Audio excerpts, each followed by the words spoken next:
धार्मिक नगरी उज्जैन में संत समाज से जुड़ी एक बड़ी और अहम घटना सामने आई है। दत्त अखाड़े में महंत आनंदपुरी महाराज की अध्यक्षता में बुलाई गई आपात बैठक में स्थानीय अखाड़ा परिषद को तत्काल प्रभाव से भंग कर दिया गया है। देखिए यह खास रिपोर्ट। इस फैसले ने संत समाज सहित धार्मिक हलकों में हलचल मचा दी है। परिषद के सभी पदाधिकारियों ने सामूहिक रूप से अपने पदों से इस्तीफा भी सौंप दिया है।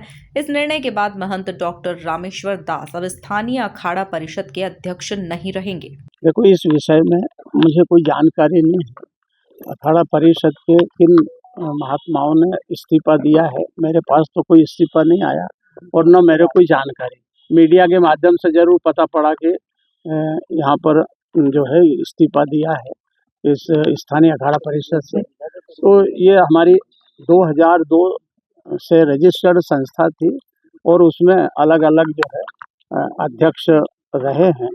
अभी 8 महीने पहले इसका फिर से गठन हुआ था। तो किस कारण से इस्तीफा दिया है, क्या है, ये हमें इसकी कोई जानकारी है नहीं, ना हमारे पास कोई सूचना आई इसकी। और जहाँ तक प्रश्न है कि इस संस्था का उद्देश्य यही था कि प्रशासन से संतों के सहयोग कराना या प्रशासन को सुझाव देना, इसके लिए संस्था बनी थी और वो कार्य करती आ रही। जैसे शिप्रा शुद्धिकरण है, गोवर्धन सागर है, सप्त सागर है, 84 महादेव, इनके कार्य कराने के लिए प्रशासन का जो ध्यान आकर्षित करना, इसके लिए कर रहे थे। अखाड़ा परिषद का कहना है कि जब अखाड़ा परिषद है तो स्थानीय अखाड़ा परिषद नहीं, तो वो अखाड़ा परिषद, हमारी जो संस्था है वो अखिल भारतीय अखाड़ा परिषद नहीं है, हमारी स्थानीय अखाड़ा परिषद है उज्जैन की। बाकी अखिल भारतीय तो पूरा विश्व की है इनकी, तो वो उनकी संस्था से हम थोड़ी कोई यहाँ प्रचार प्रसार कर रहे हैं। ये तो उज्जैन के है और उज्जैन 12 साल में एक बार कुंभ लगता है और 11 अखिल भारतीय अखाड़ा परिषद तो सिंहस्थ के टाइम पर आते हैं और बाकी के टाइम यहाँ के स्थानीय जो है कार्य कराने के प्रशासन के सहयोग करती है। इसमें हमारा कोई वो ऐसा निजी कोई उद्देश्य है नहीं। रजिस्टर्ड संस्था। हालांकि स्थानीय अखाड़ा परिषद ने इस भंग किए जाने के निर्णय से अनभिज्ञता जताई है। उनका कहना है कि उन्हें न तो किसी बैठक की जानकारी दी गई और न ही उन्होंने कोई इस्तीफा सौंपा है। बहुत बहुत आशीर्वाद, साधुवाद। देखिए, हमारी परंपरा है, जब भी महाकुंभ आता है उज्जैन में, उस समय जो मूल अखाड़ा परिषद है, जो अखाड़ों की परिषद है, वही कार्य करती है। ये भांग वाली कोई बात ही नहीं है। आपने देखा होगा इस समय जितने भी हमारे संत महात्मा देश विदेश से आने हैं, उनकी व्यवस्था कौन करेगा? जो अखाड़ा परिषद के सचिव वही करेंगे।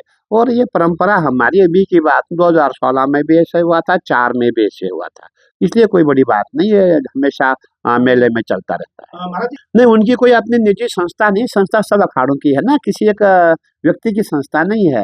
परिषद में सब 13 अखाड़े आते, ऐसी बात नहीं है। लेकिन इसको जो है इतना मुद्दा नहीं बनाना चाहिए। आपने देखा होगा जो हमारे आश्रम के जो संत है वो आश्रम का ही काम करेंगे और हमें अखाड़ों की व्यवस्था करने, नागा सन्यासी आएंगे, देश विदेश से लोग आएंगे, उनकी व्यवस्था कौन करेगा? हम ही तो करेंगे ना। और आप देख रहे काम कौन कर रहा है? हम ही तो करे काम।